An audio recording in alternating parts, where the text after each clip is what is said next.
Sutra Teratai yang Menakjubkan, Bab 1 Pendahuluan, Xun Faxiang, Sutra Teratai episode 135, Fokus dan giat bersemangat untuk sehati dengan Buddha, adalah tempat berteduh yang tenang, tentram dan bahagia bagi semua makhluk, adalah tempat meminta pertolongan, perlindungan, dan bersandar bagi semua makhluk.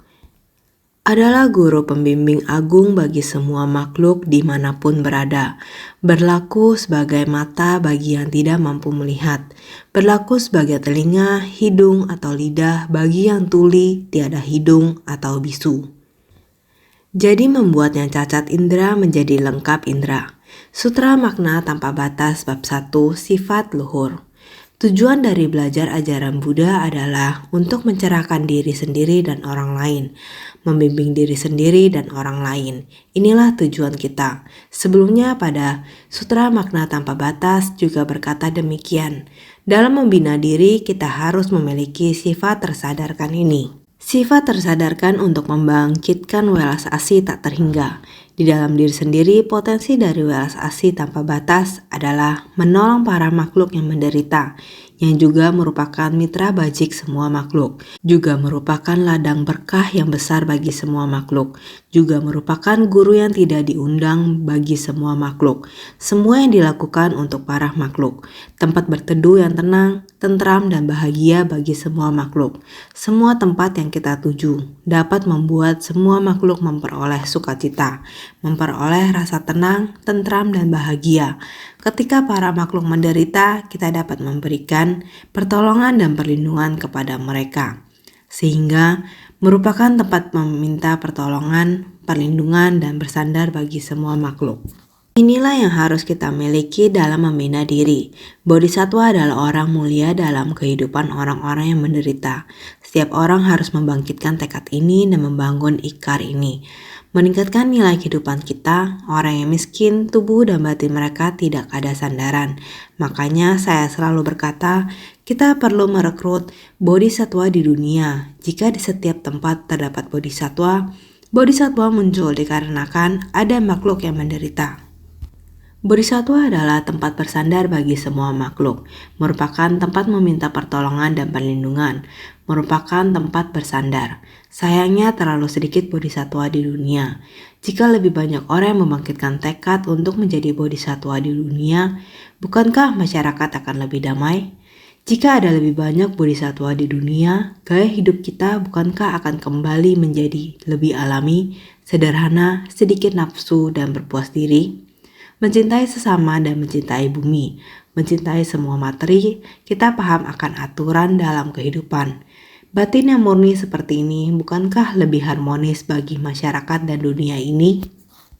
Oleh karena itu, Buddha mengajarkan kepada kita bahwa kita harus senantiasa membina dan membimbing diri sendiri dan mengajar orang lain untuk membina diri. Membimbing orang lain jika kita bisa menyadarkan diri sendiri dan orang lain, memberi manfaat bagi diri kita sendiri dan orang lain, maka semua makhluk di dunia dapat hidup dengan damai.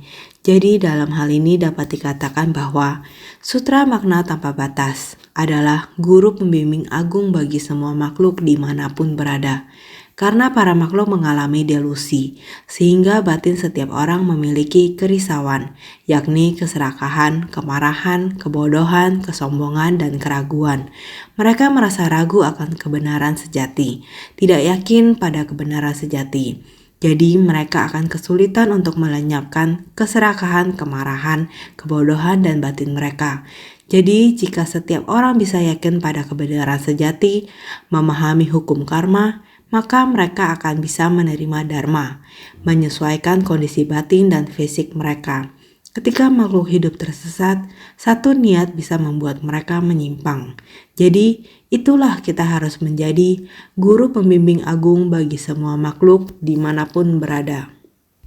Harus terus-menerus membabarkan dharma, terus-menerus terjun ke tengah orang banyak untuk membimbing para makhluk, berlaku sebagai mata bagi yang tidak mampu melihat. Sekarang manusia memiliki pandangan dan pemahaman yang menyimpang. Pada dasarnya batin manusia adalah sebidang cermin yang jernih, tetapi rupa dan wujud telah mencemari cermin yang jernih. Jika sebidang cermin berada di sana, kita mewarnai dengan warna-warna di sana. Anda pikir, bukankah cermin ini akan dipenuhi dengan warna-warni? Lalu bagaimana ia dapat memantulkan benda-benda di dalamnya? Dapatkah prinsip-prinsip di dunia materi ini bisa dipahami dengan jelas? Prinsip-prinsip itu telah menjadi kabur dan tidak jelas. Jadi, meskipun memiliki mata, akan tetapi pandangan dan pemahaman sudah menyimpang, sehingga guru pembimbing agung semestinya harus meluruskan pandangan para makhluk ini. Pandangan dan pemahamannya kita harus membimbing arahnya, agar pandangan mereka sedikit lebih benar, agar pemikirannya sedikit lebih terang atau jelas, agar dia lebih memahami semua benda materi dan prinsip kebenaran. Ini berarti berlaku sebagai mata bagi yang tidak mampu melihat, yakni membimbing arah dalam pemahaman dan pandangan bagi para makhluk, mengubah yang ternoda menjadi murni, batin yang ternoda dihilangkan menjadi murni. Kita setiap hari membaca dan melafalkan sutra makna tanpa batas. Membaca naskah-naskah sutra ini apakah bisa untuk membangkitkan tekad? Bisa menghayati pengajaran Buddha terhadap kita. Bukan membiarkan kita memberi manfaat bagi diri sendiri dan menolong diri sendiri. Seharusnya juga harus memberi manfaat bagi orang lain dan menolong orang lain. Membuat batin mereka murni, inilah pengajaran dari Buddha, adalah merupakan harapan mendasarnya. Kata-kata yang ingin diucapkannya ingin mengajari kita. Berharap kita, para makhluk bisa dari dalam batinnya, benar-benar menghayati dharma yang dibabarkan oleh Buddha. Jadi, Buddha membuka atau memberikan ceramah, kita harus memahami dan memasuki. Batin kita harus benar-benar memasuki kebenaran sejati dari Buddha. Karena itu, kita harus benar-benar membangkitkan niat yang tulus, dimanapun berada, menjadi pembimbing besar bagi semua makhluk. Kita harus menggunakan pandangan benar, pengetahuan benar, perhatian benar, dan ajaran benar untuk membimbing orang lain. Agar mereka dapat meluruskan cara pandang dan pola pikirnya, juga harus menjadi seperti telinga, hidung, dan lidah bagi mereka yang tuli, cacat, atau bisu. Serta membantu mereka yang kekurangan indera agar menjadi lengkap. Yang dimaksud dengan tuli dan cacat di sini adalah ada orang yang sebenarnya memiliki telinga dan hidung, tetapi tidak mau mendengarkan hal yang baik. Mereka justru suka mendengar hal-hal yang buruk. Kata-kata yang menghasut, memprovokasi, mengkritik berlebihan, dan mengadu domba. Mereka merasa senang mendengar hal seperti itu, lalu ikut terbawa arus hingga tidak bisa membedakan benar dan salah. Akhirnya muncul prasangka terhadap orang lain, bahkan memiliki pandangan negatif terhadap pekerjaan dan lingkungan. Meskipun memiliki telinga, mereka tidak memahami atau mau mendengarkan dharma yang benar. Yang mereka ingin dengar justru hal-hal seperti nafsu, keuntungan yang tidak benar atau kekacauan, semua suara yang tidak baik. Maka harus segera, jika tidak akan terlambat. Kita harus membangkitkan ikrar, segera meluruskan suara-suara yang dapat mengganggu pikiran dan batin kita, agar bisa mendapatkan pengetahuan yang benar dan pandangan yang benar, bahkan termasuk bau yang tercium oleh hidung kita. Apakah harum atau berbau busuk?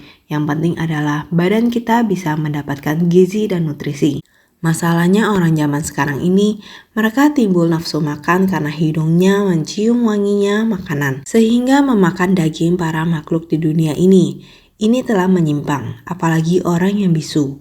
Ada orang suaranya sangat merdu, namun mulut mereka penuh ucapan kasar, omongan kosong, mengadu domba dan berbohong. Jadi walaupun suara mereka bagus, tapi juga mengkacaukan hati orang lain. Telinga kita sembarang dengar, bukankah karena ada yang sembarang ngomong? Maka telinga, hidung, ataupun mulut dan lain-lain kita harus mengarahkan dengan baik, mendengar suara yang benar, mendengar ajaran yang benar yang dapat membuat kita memahami prinsip kebenaran. 6 akar indera kita benar-benar harus dijaga dengan baik. Bahkan tidak hanya menjaga 6 akar indera diri sendiri dengan baik, masih harus membimbing mata, telinga, hidung, lidah, dan tubuh setiap orang.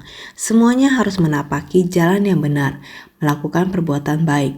Di saat yang sama mendengar kata-kata yang baik, yakin akan hukum karma. Seandainya bisa demikian, ini barulah pelatihan diri mendasar kita. Kalau tidak, para makhluk hidup sekarang ini perlahan-lahan semua akar inderanya mulai berkurang. Telinga tidak mengerti mendengar dharma yang benar. Demikian ceroboh tidak dapat bertutur kata yang baik, merisaukan hati manusia. Dalam kehidupan sehari-hari, hubungan antar manusia terhadap setiap benda dan makhluk ini bisa mengubah semua sifat hakiki mendasar yang baik. Para bodhisattva sekalian, semuanya harus sangat bersungguh hati membimbing dengan benar. Menjadi guru pembimbing para makhluk harus betul-betul berbicara kata-kata baik. Menjadi seorang pembimbing agung, Buddha adalah guru pembimbing agung. Sebenarnya kita setiap orang juga memiliki sifat hakikinya. Ada potensi guru agung, kemampuan intuitif. Oleh karena itu, silakan semuanya sutra makna tanpa batas. Kita harus baik-baik membaca dan melafalkannya, serta memahaminya. Selama 60 kalpa kecil, badan dan batin yang tidak tergerakkan mendengarkan pembabaran dari Buddha seakan hanya selama waktu sekali makan. Pada ketika itu, di dalam persamuhan, tiada seorang pun yang merasa lelah pada tubuh ataupun batin. Sutra Teratai bab 1 pendahuluan. Sebelumnya dalam Sutra Teratai, Buddha Chandra Surya Pradipa sejak memulai di tempat persamuan tersebut telah berada dalam kondisi tubuh dan batin yang tidak tergoyahkan selama 60 kalpa kecil, memancarkan cahaya dan menampakkan citra agung di tempat tersebut. Kita sudah memahami bahwa bukan hanya tubuh dan batin Buddha yang tidak tergoyahkan, tetapi para hadirin juga sama. Tubuh dan batin mereka juga tidak bergerak. Demikianlah keagungan persamuan Dharma itu. Sehingga disebutkan, pada ketika itu di dalam persamuhan, tiada seorang pun yang merasa lelah pada tubuh ataupun batin. Di antara mereka, tidak ada satupun yang merasa lelah pada tubuh ataupun batin. Semua orang sangat giat dan penuh semangat, karena Buddha Chandra Surya Pradipa hendak membabarkan Dharma Agung. Semua orang merasa sangat bersukacita dan penuh semangat. Dengan sepenuh hati, datang untuk mendengarkan beliau. Itulah sebabnya tidak ada seorang pun yang merasa lelah ataupun bermalas-malasan. Saya sudah duduk begitu lama, saya sudah lelah. Mengapa sampai sekarang belum dimulai? Dharma apa yang akan disampaikan? Tidak seorang pun memiliki pikiran seperti itu. Yang dipikirkan semua orang adalah Buddha Chandra Surya Pradipa begitu hikmat dan penuh kesungguhan. Beliau pasti akan membabarkan Dharma Agung. Oleh karena itu, tubuh dan batin mereka tetap tidak tergoyahkan. Waktu yang berlalu seakan hanya selama waktu sekali makan. Jika batin kita sangat bahagia, maka kondisi batin kita akan tenang, tidak ternodai. Di saat itu, kita akan merasa waktu sangatlah singkat, seakan hanya selama waktu sekali makan. Dengan batin yang tekun semangat, waktu akan berlalu dengan cepat. Tidak akan ada rasa kantuk. Tidak akan merasa lelah karena duduk. Pikiran-pikiran seperti ini tidak ada. Waktu terasa ringan dan nyaman, sehingga tidak merasa waktu lama. Jadi, tidak ada kemalasan. Ini menunjukkan di saat itu para hadirin berkeinginan mendengar Dharma hanya dengan batin yang tulus, ikhlas untuk mendengar Dharma. Para hadirin semua orang sangat bersukacita, bahagia, bersukacita dari lubuk hati, hanya dengan satu niat pikiran, ingin mendengar Dharma. Sekarang Buddha memancarkan cahaya dan hendak mengajarkan Dharma tertinggi, tak tertandingi dan suci yang tersimpan di dalam hatinya. Inilah pikiran para hadirin pada saat itu. Karena itu, Buddha Chandra Surya Pradipa pada penghujung daripada 60 kalpa kecil, sehabis membabarkan sutra ini, Sutra Teratai bab 1 pendahuluan.